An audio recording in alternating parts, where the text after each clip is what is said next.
अगर उसने दगाबाजी करने की कोशिश की तो हम भी उसे छोड़ेंगे नहीं। लेकिन सर उसके बाद मैं होटल में चला गया, उसके बाद क्या कुछ हुआ मेरे को सर पता नहीं।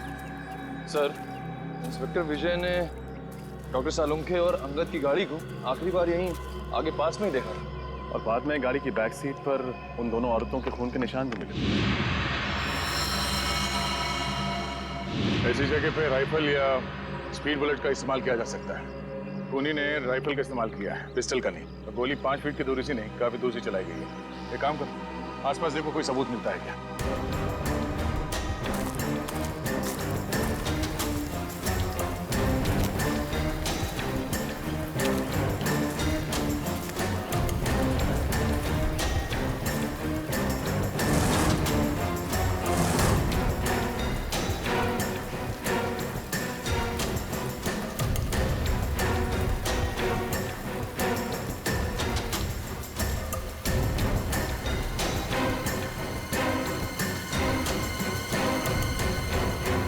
तो गोली और इस पे खून भी लगा हुआ है। दो गोली एक ही जगह पे कैसे है? मतलब जो भी हुआ यहीं आसपास कहीं हुआ है। सर। हाँ निकल।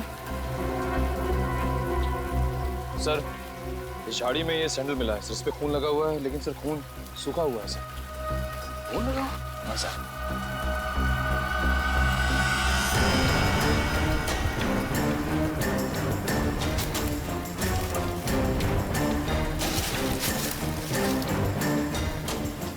सर ये तो लक्षिता मैडम का बैग है, मुझे अच्छी तरह से याद है। उस दिन होटल में वो यही बैग लेकर आई थी। लक्षिता मैडम का बैग? कैसे? ये खून लगा हुआ है। इस बैग पे जो उंगलियों के निशान है जरूर उस खूनी के होंगे। और वो खूनी भी ज्यादा दूर नहीं गया होगा।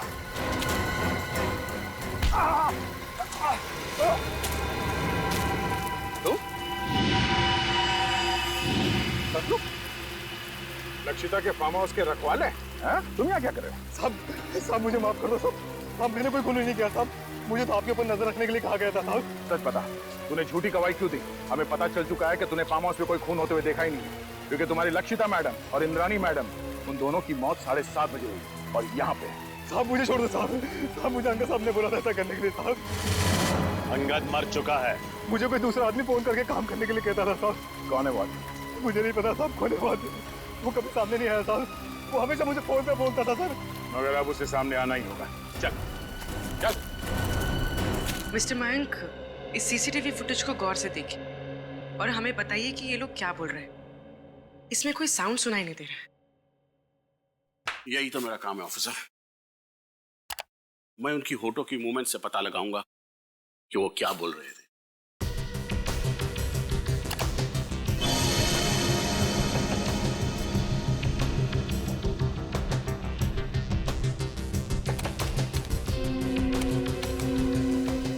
ACP sir,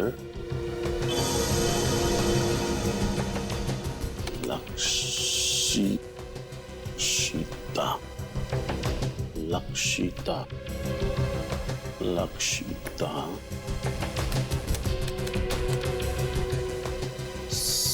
CID team.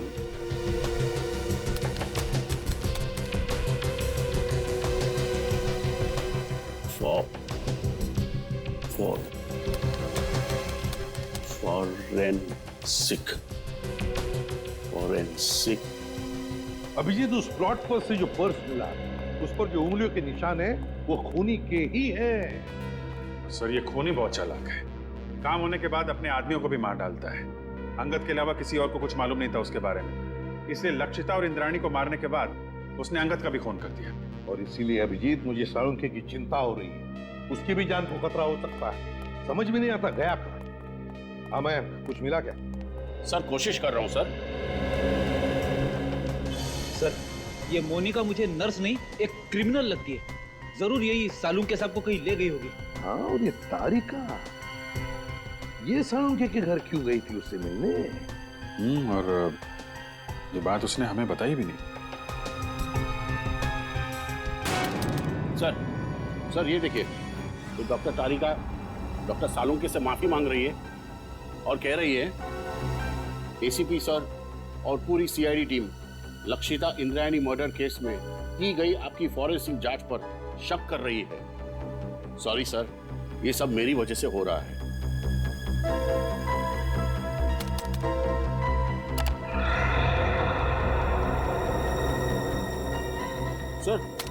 Sir ये भी देखिए, डॉक्टर सालुंके किसी के साथ फोन पर गुस्से में बात कर रहे हैं और कह रहे हैं जो करना है मेरे साथ करो, उस लड़की को कुछ नहीं होना चाहिए, मैं आ रहा हूं।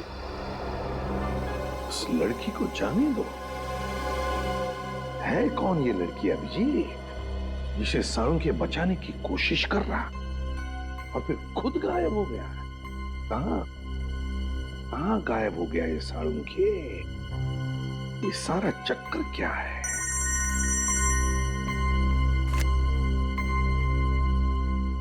डॉक्टर समीर बुलाता हूं।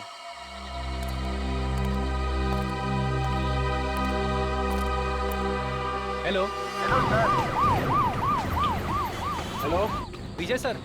हाँ बोलो दीपक। सर इधर लफड़ा हुआ है। तुम्हें पक्का यकीन है? हाँ सर। कहाँ हो तुम? इधर पानी चिल्ली में। ठीक है, हम अभी पहुंचते हैं।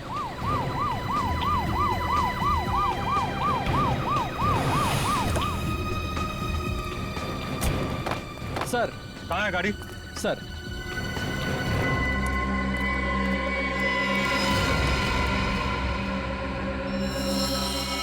आदमी भी वही है और गाड़ी भी वही है। जा पकड़ो उसे। इंस्पेक्टर विजय, क्या हो रहा है यहाँ पे? आप प्लीज यहाँ से चले जाइए। नहीं, मैं नहीं जा सकता, मुझे उससे काम है।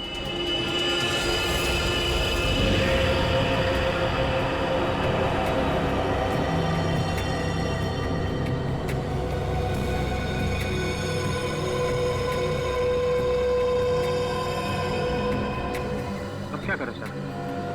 सीआईडी को फोन करना पड़ेगा।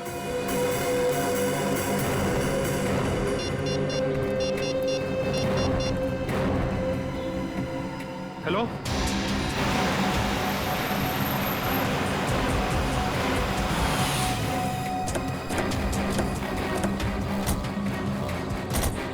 Hello sir.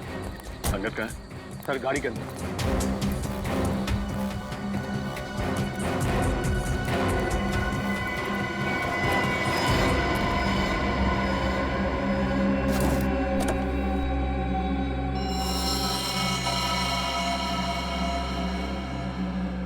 एक ही बार में गले की नस काट दी। लगता है सर मरे हुए काफी समय हो गया। देखो गाड़ी में और क्या क्या मिलता है।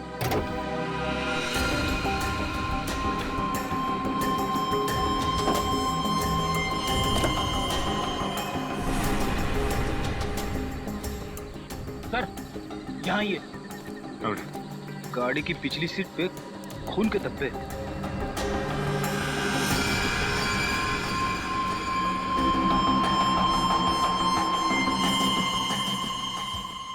सर अंगद की लाश तो ड्राइवर सीट पर है, फिर गाड़ी के पीछे वाली सीट पर खून के धब्बे कैसे हैं? हाँ पुर्ली, ये बात तो है। आपको कैसे पता चला कि इंद्रानी और लक्षिता के मर्डर केस में अंगद का कनेक्शन? दरअसल बात यह है सर कि 10 सितंबर की रात को मैंने इस आदमी को डॉक्टर सालुंके के साथ देखा। तभी जिंदा था।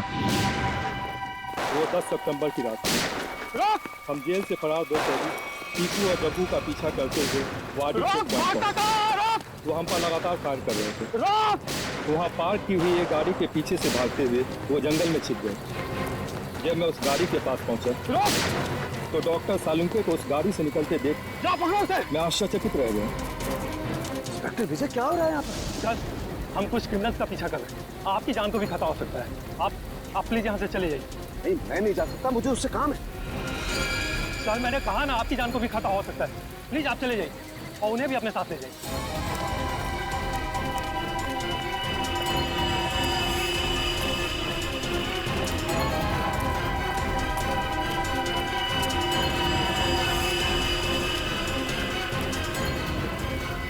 10 सितंबर को आपने डॉक्टर सालुंके को अंगद के साथ देखा था। 10 सितंबर को तो इंद्राणी और लक्षिता का खून हुआ था।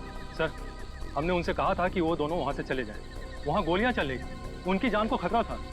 लेकिन डॉक्टर सलूंके जिद करने लगे कि उन्हें इस आदमी से कुछ जरूरी बात करनी है। एक बात समझ में नहीं आई, लक्षिता और इंद्राणी के मर्डर से पहले सालुंके साहब अंगद को कैसे जानते थे? और आखिर ऐसी क्या बात थी कि वो दूसरा रात अंगद से मिलने गए?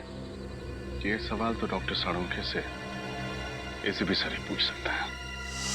ये रही डॉक्टर सालुंके की तैयार की गई फॉरेंसिक रिपोर्ट, जो उन्होंने सितंबर 11 को तैयार की थी। और इस फोल्डर में दोबारा की तैयार की गई पोस्टमार्टम रिपोर्ट है, जो तारिका और मैंने मिलकर तैयार की।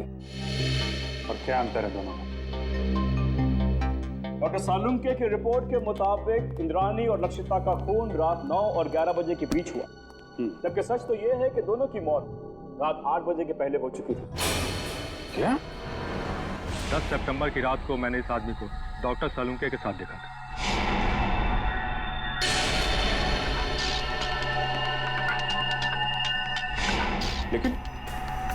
लेकिन डॉक्टर सालुंके ऐसी गलती कैसे कर सकते हैं? मुझे भी हैरानी हो रही है अभिजीत। और तो और लाश के ऊपर जो बुलेट वुंड्स थे, उसकी साइज भी उन्होंने गलत लिखी थी। असली घाव तो इससे काफी छोटे थे। नहीं, सालुंके साहब ऐसी गलती कर ही नहीं सकते। कहीं ऐसा तो नहीं कि आप लोगों के हाथों से कोई गलती हुई हो? इसकी कोई गुंजाइश नहीं, हमने रीचेक किया था। एक बार पोस्टमार्टम हो चुका है, क्या दूसरी बार किया हुआ पोस्टमार्टम रिपोर्ट सही होता है? You are right officer. 24 घंटों के अंदर अंदर की गई पोस्टमार्टम रिपोर्ट सबसे एक्यूरेट होती है, क्योंकि उसके बाद बॉडी के ऑर्गन सड़ना शुरू हो जाते हैं। इसीलिए प्रिजर्व की गई लाशों पर ब्लड कल्चर्स और टॉक्सिकोलॉजी रिपोर्ट करना बहुत मुश्किल होता है। पर तो लक्षिता और इंद्राणी को मरे हुए तो 5 दिन हो गए। You are right officer. Doctor Tarika ने घाव के वीडियोज और फोटोज तब लिए थे जब घाव ताजे थे। इससे दोबारा ऑटोप्सी करने में हमें बहुत हेल्प मिली। डॉक्टर तारिका, आपने ये तो मैंने इसलिए किया अभिजीत, मुझे डॉक्टर सालुंके पर शक हो रहा था, वो पोस्टमार्टम ठीक से नहीं कर रहे। सॉरी। नहीं, तुम्हें परेशान होने की जरूरत नहीं है तारिका। तुम सिर्फ अपनी ड्यूटी कर रही थी, डॉक्टर सालुंके के साथ गद्दारी नहीं। और क्या जो डॉक्टर सालुंके ने अपनी रिपोर्ट में नहीं लिखा है या गलत लिखा है डॉक्टर समीर? एक बहुत जरूरी बात, आइए मेरे साथ। डॉक्टर सालुंके की रिपोर्ट के मुताबिक लक्षिता पर करीब 10 फीट की दूरी से गोली चलाई गई थी और इंद्राणी पर करीब 8 फीट की दूरी से। हाँ सर, जहाँ से खूनियों ने गोली चलाई थी वहाँ से 8 से 10 फीट का डिफरेंस था। लेकिन घाव के टिश्यू कल्चर से हमें ये पता चला कि खूनी ने लगभग 20 से 25 फीट की दूरी से गोली चलाई थी और खून पिस्टल से नहीं बल्कि स्नाइपर राइफल से हुआ था। स्नाइपर राइफल से? सर, कोई घर में स्नाइपर राइफल यूज क्यों करेगा? और वैसे भी विशाल, शौनक और राहुल ने कहा था कि उन्होंने पिस्टल इस्तेमाल की थी और सर्चिंग के टाइम हमें कोई राइफल मिली भी नहीं थी। और डॉक्टर तारिका, फार्म हाउस से हमें ये 9mm बुलेट्स मिले, किसी राइफल के बुलेट्स नहीं। यही बात तो हम साबित करना चाहते हैं रजत, कि खूनी ने पिस्टल से नहीं बल्कि राइफल की हाई स्पीड बुलेट से खून किया था। और जब वो गोलियां लक्षिता और इंद्राणी के शरीर से बाहर निकल गई, तब खूनियों ने वो गोली कहीं छिपा दी हो। ये बात मैं आप सबको डेमोन्स्ट्रेट करके एक्सप्लेन कर सकता हूँ। ये स्कल ए है, इस पर हमने ठीक उसी साइज का छेद किया है जो लक्षिता के सर पे, और स्कल बी और स्कल सी बिल्कुल सही सलामत है। मैं अभी आप लोगों के सामने स्कल बी पर .22 पिस्टल से 10 फीट की दूरी से फायर करूंगा और स्कल सी पर स्नाइपर राइफल से तकरीबन 20 फीट की दूरी से फायर करूंगा। तो जाहिर सी बात है कि दोनों बुलेट से अलग अलग किस्म के घाव होंगे। तो जो घाव लक्षिता के सर के घाव से यानी स्कल ए के घाव से मैच करेगा, वो घाव मर्डर वेपन से किया गया होगा। राइट। गुड।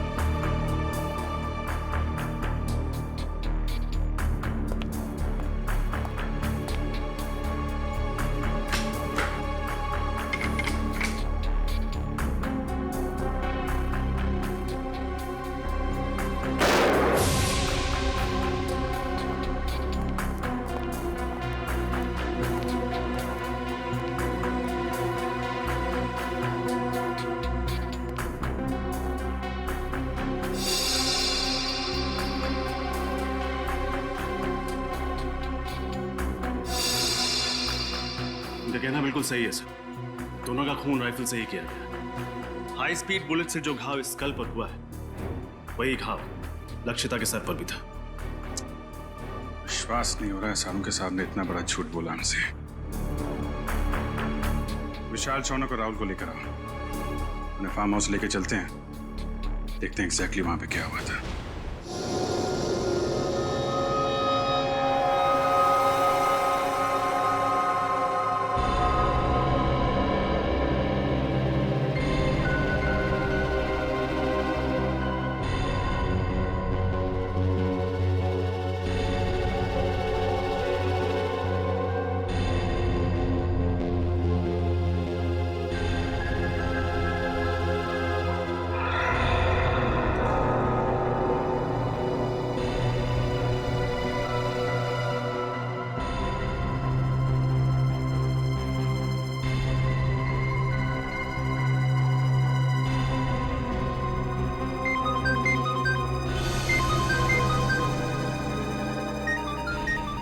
ये मेरा फोन है, मुझे लेने दो। डॉक्टर सालुंके, आप शांत हो जाइए। अगर आप इतना चिल्लाएंगे तो आपका बीपी हाई हो जाएगा। Private number? हेलो जी, 1 मिनट, आपके लिए फोन। ठीक है। हेलो, कहाँ हो तुम? मैं दोपहर से तुम्हारा इंतजार कर रहा हूँ, फोन क्यों नहीं किया? देखो, हाँ मुझे याद है सब कुछ, दोहराने की जरूरत नहीं है। आ रहा हूं मैं वहां पर। क्या तुम्हारा दिमाग खराब हो गया? देखो, जो कुछ करना है मेरे साथ करना, उसे कुछ भी नहीं होना चाहिए। हाँ ठीक है, आ रहा हूं मैं।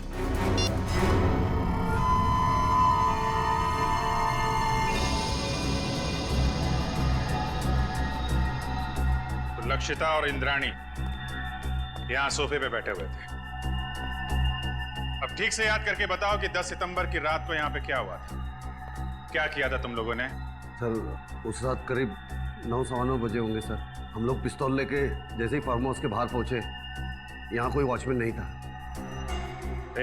सर, हमने तय किया था कि हम पहले दोनों को शांति से समझाएंगे, अगर वो नहीं मानेंगी तो फिर उन पर गोली चलाएंगे। तो फिर तुमने उन्हें समझाने की कोशिश की?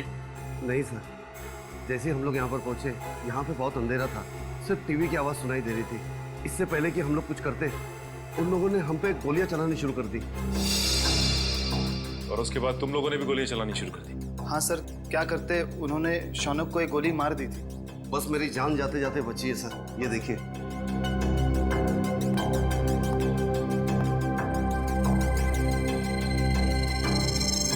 जब तुम्हें ये गोली लगी तो तुम कहाँ खड़े थे? यहाँ सर, मैं यहाँ खड़ा था सर। जैसे ही मुझे गोली लगी, मैं वहां पर उस दीवार पर जाके टकराया और मेरा सर वहां पर लग गया।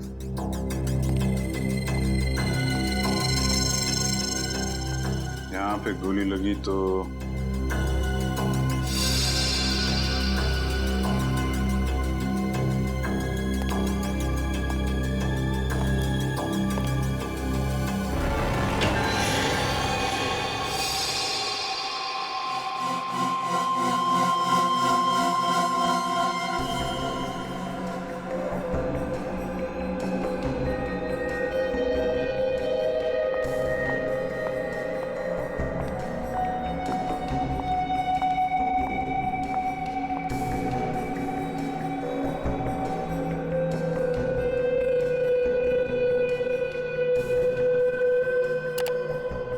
तारीका, गाड़ी की बैक सीट पर जो खून के धब्बे मिले हैं उनकी जांच हो गई है। 2 अलग अलग लोगों का खून है और दोनों में औरत का डीएनए मिला है।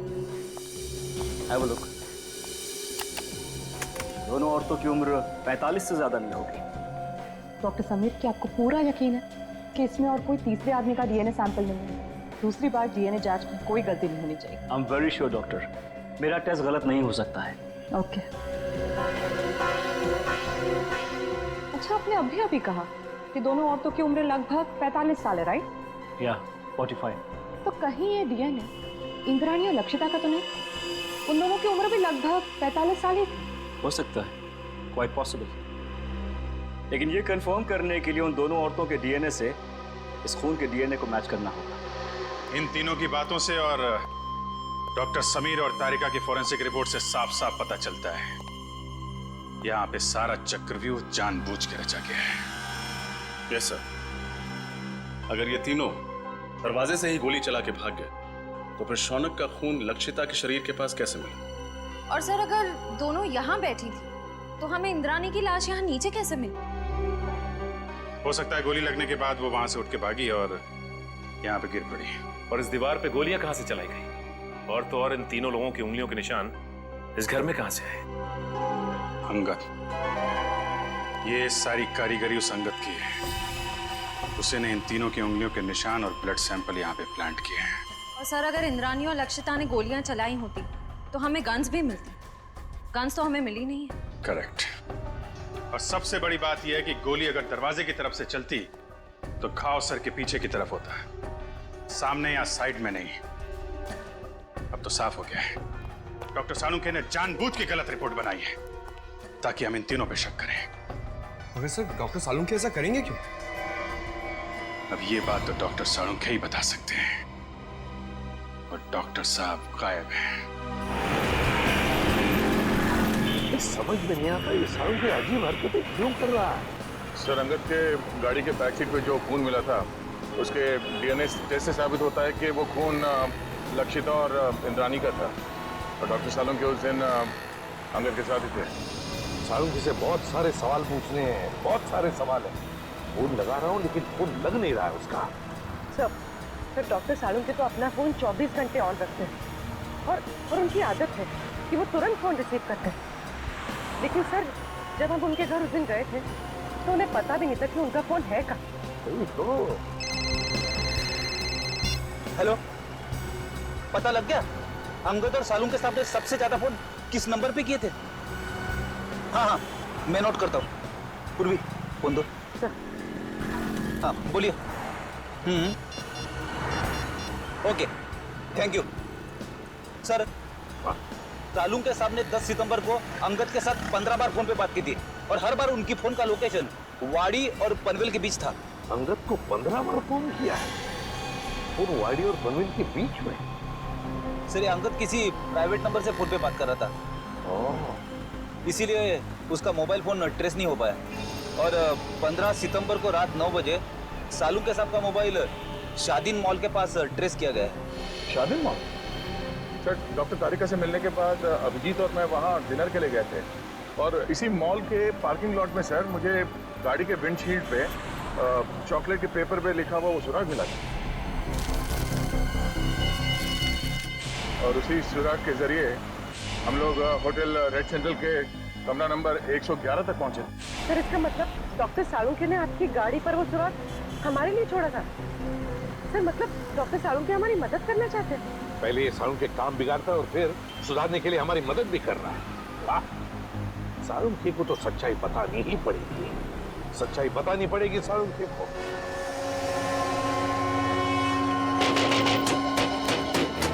सालुंखे! सालुंखे! डॉक्टर साहब! सालुंखे साहब! सर, दरवाजा तोड़ दूं? तोड़ दो। डॉक्टर साहब! सालुंखे! सालुंखे! देखो उसे, देखो।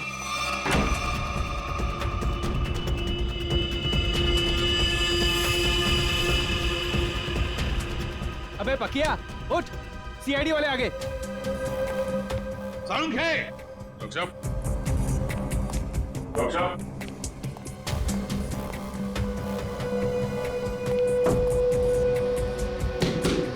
सालुंखे साहब!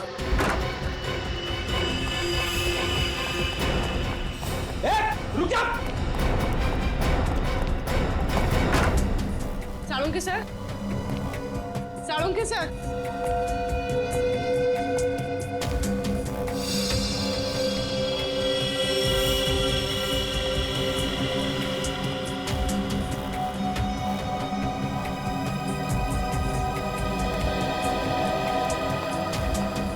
सालुंखे गायब है ना?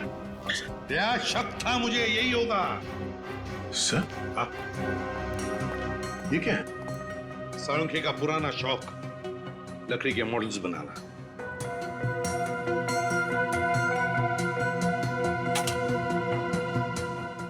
डॉक्टर साहब का मोबाइल सर। मोबाइल छोड़कर गया वो? ऑफ है।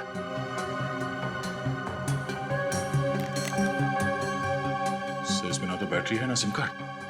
बैटरी भी नहीं, सिम कार्ड भी नहीं।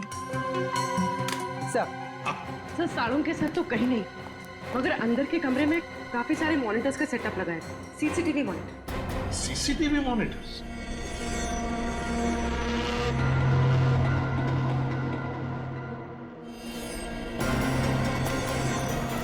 रुक जाओ वरना गोली मार दूंगा।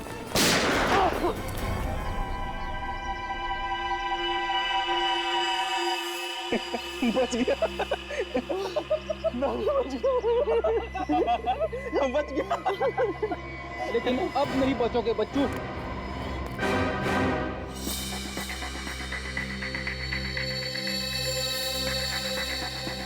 सर। हाँ।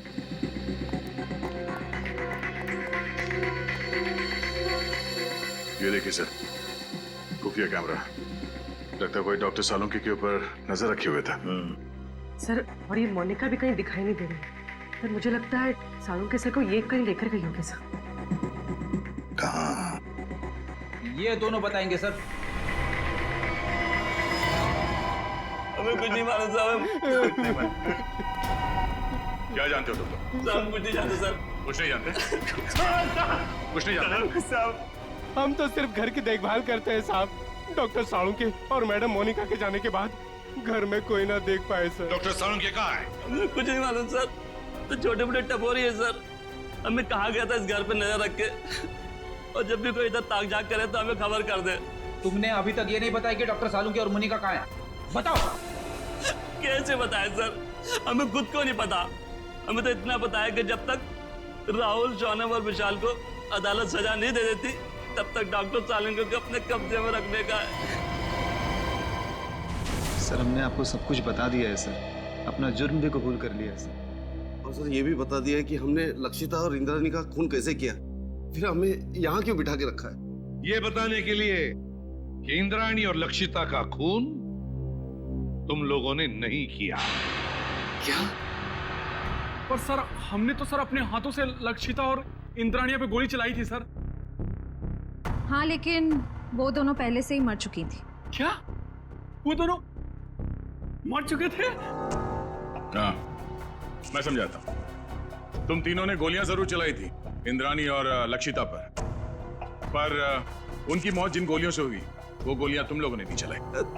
तो फिर वो गोलियां किसने चलाई? उस खूनी ने चलाई थी गोलियां जो तुम्हें इन दोनों के खून में फंसाना चाहता था। सर अगर हमने खून नहीं किया तो फिर हम जा सकते हैं सर? नहीं, तुम लोगों ने खून नहीं किया, पर खून करने की कोशिश जरूर की है और इसकी सजा तुम्हें जरूर मिलेगी। देखो अगर तुम तीनों लंबी सजा से बचना चाहते हो तो तुम तीनों को हमारी मदद करनी होगी ताकि असली गुनहगार पकड़ा जा सके। करेंगे सर, आप जो कहेंगे करेंगे। हम लोग तीनों आपकी पूरी मदद करेंगे सर। और एक बात बताओ, क्या तुम लोगों का ऐसा कोई दुश्मन है जिसे फायदा हो तुम तीनों को फांसी पे चढ़ाकर? सर दुश्मन तो वैसे कई है। हम लोग जिस धंधे में काम करते हैं वहां पर सर दोस्त कम दुश्मन ज्यादा होते हैं। किस किस का नाम ले सर? सर इन तीनों को फंसाने के लिए खूनी को पहले से मालूम होना चाहिए था कि उस रात ये लोग लक्षिता और इंद्राणी का खून करने जाने वाले हैं। ये बात तो है दया, कोई तो जरूर जानता होगा। एक बात बताओ, कौन जानता था तुम्हारे इस प्लान के बारे में कि तुम उस फार्म हाउस पर जाने वाले हो? नहीं सर, ये बात तो हमने राजी रखी थी। वैसे ये प्लान तुम लोगों ने बनाया कहां पर? हा? सर होटल रेड सेंट्रल में। अंगद के कमरे में? कमरा नंबर 111 में? नहीं, रूम नंबर 111 में नहीं सर, 308 सर। हाँ सर। वो रूम नंबर 308? तो क्या कोई अजनबी आया था तुम्हारे कमरे में 308 में जब तुम लोग बातचीत कर रहे थे? विशाल तुझे याद है जब हम लोग उस कमरे में बात कर रहे थे तो वहाँ एक वेटर आया था इंटरकॉम का फोन रिपेयर करने के लिए। और उसने गलती से टेबल पे रखा हुआ खाना गिरा दिया। अरे अरे गलती से नहीं भाई, जानबूझकर गिराया था उसने खाना। और वो उस कमरे के अंदर कपड़ा ढूंढ रहा था खाना पोंछने के लिए, ताकि वो टाइम पास कर सके और हमारी बातचीत सुन सके। लेकिन सर, हमने उसके सामने तो कोई ऐसी बातचीत की ही नहीं थी। सचिन, ले जाओ इन तीनों को। चलो। आप रेडी? क्या पता चल? सर, हमने पूरा फुटेज चेक कर लिया सर। सालुंके साहब के घर पे मोनिका और तारिका के अलावा बाहर का कोई आदमी आया नहीं था। और सर, सालुंके साहब और तारिका के बीच में कुछ बातचीत हुई है। क्या बातचीत हुई है? अब साउंड नहीं है, इसके लिए समझ में नहीं आ रहा। सर, किसी लिप रीडिंग एक्सपर्ट को बुला लेते हैं, शायद कुछ पता चल जाए कि इन दोनों के बीच क्या बातचीत हुई थी। बुला लो किसी लिप रीडिंग एक्सपर्ट को, पता तो चले क्या बात हो रही थी। होटल रेड सेंट्रल, कमरा नंबर 308, वेटर।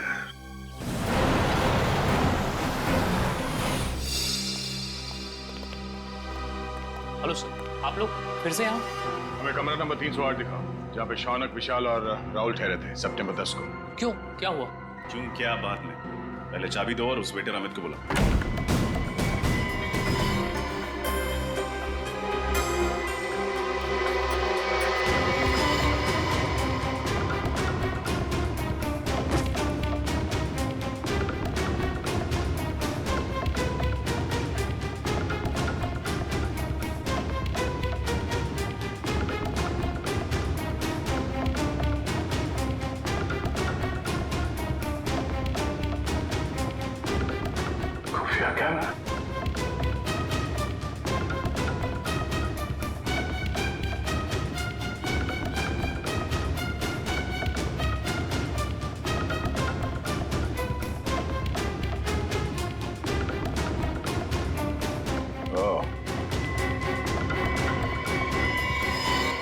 ये देखो, खुफिया कैमरा और ये बग। इन चीजों के जरिए खूनी शौनक और उसके साथियों का प्लान सुन रहा था। सर, अमित आ गया। आइए अमित जी, आइए। हाँ, बैठ बैठ इधर। तूने लगा था ना ये कैमरा और ये बग इस कमरे में, हाँ? ताकि तुम विशाल, शौनक और राहुल की बातें सुन सको। क्यों? नहीं सर, मैंने कोई बग नहीं लगाया सर, मैंने कोई बग नहीं लगाया सर। देख, सच बोल, वो बग हमें मिल चुका है, समझा? बात यहीं पे बताएगा या कहीं और ले चले तुझे? हाँ सर, हाँ, मैं नहीं लगाया था बग सर, मगर मैंने ये अंकल साहब के कहने पे ही किया था साहब, और उन्होंने मुझे 50,000 के बदले में 2 काम करने को कहा था साहब। कौन से 2 काम? सर, एक काम तो किसी बहाने इसी कमरे में बग और कैमरा लगाने को कहा था साहब। और दूसरा काम? दूसरा काम लक्षिता और इंद्राणी मैडम को इस होटल के बाहर किसी इलाके में छोड़ने को कहा था साहब। कब की बात है ये 10 सितंबर शाम को 6:45 बजे के आसपास का टाइम था सर। 10 सितंबर। चल, अभी वो जगह दिखा जहाँ पे तुमने लक्षिता और इंद्राणी को छोड़ा था। चल चल।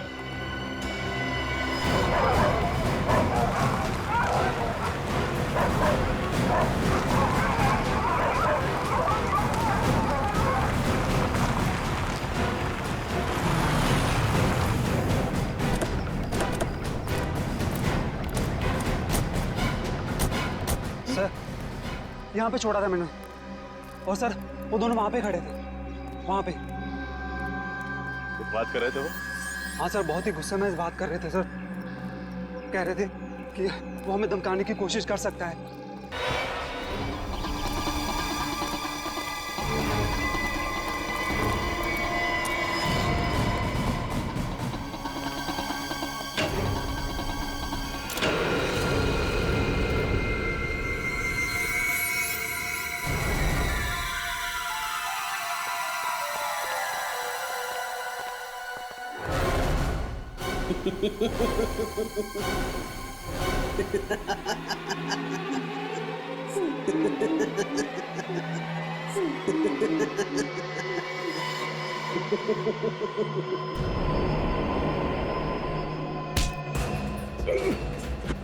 इंजेक्शन दे दो तुषार, और किसी नहीं।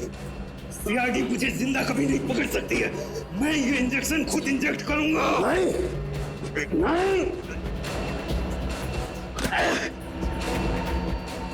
क्यों नहीं? तुम ठीक हो डॉक्टर तारिका? बहुत होशियारी दिखा रही तुमने तुषार। तुम्हें पता मेरी साथी मोनिका कहाँ है? मैंने इसे भी जहर का इंजेक्शन दिया है। अपने साथी तक को नहीं छोड़ा। पंकज, जल्दी से मोनिका के पास जा और उसे हॉस्पिटल पहुंचा। अब तेरा खेल खत्म तुषार। तूने डॉक्टर सारुंके को बेईमानी करने पर मजबूर किया, लेकिन उन्होंने बेईमानी में भी ईमानदारी दिखाई और हमारे लिए सुराग छोड़ते गए। आपने मुझे धोखा दिया डॉक्टर साहब। अगर मुझे फांसी नहीं हुई तो जेल से निकलने के बाद मैं सीधे आपका खून करूंगा। अगर दोबारा डॉक्टर साळुंके के साथ ऐसे बात की तो तू बोलने लायक भी नहीं रहेगा।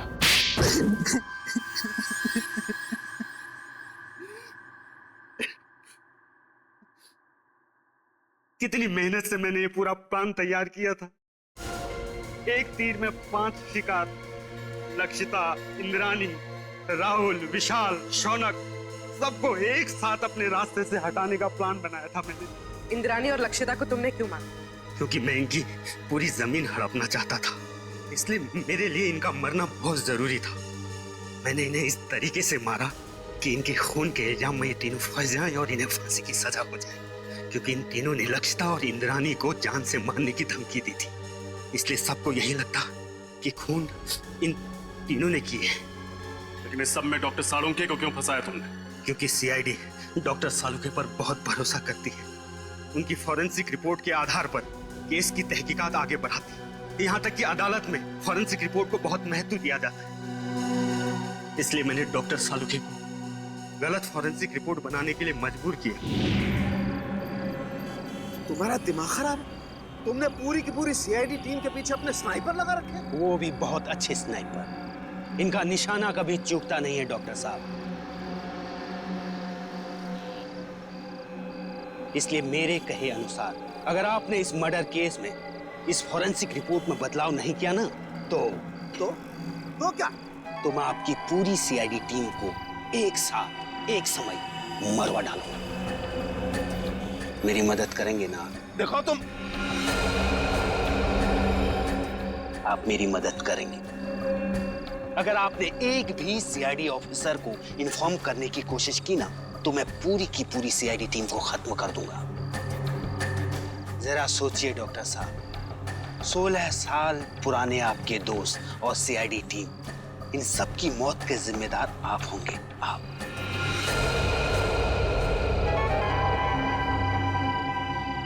ठीक है, मैं तुम्हारी मदद करूंगा। बहुत अच्छी। और हाँ, कोई होशियारी नहीं। हमारी हर चीज अभी रिकॉर्ड करेगा।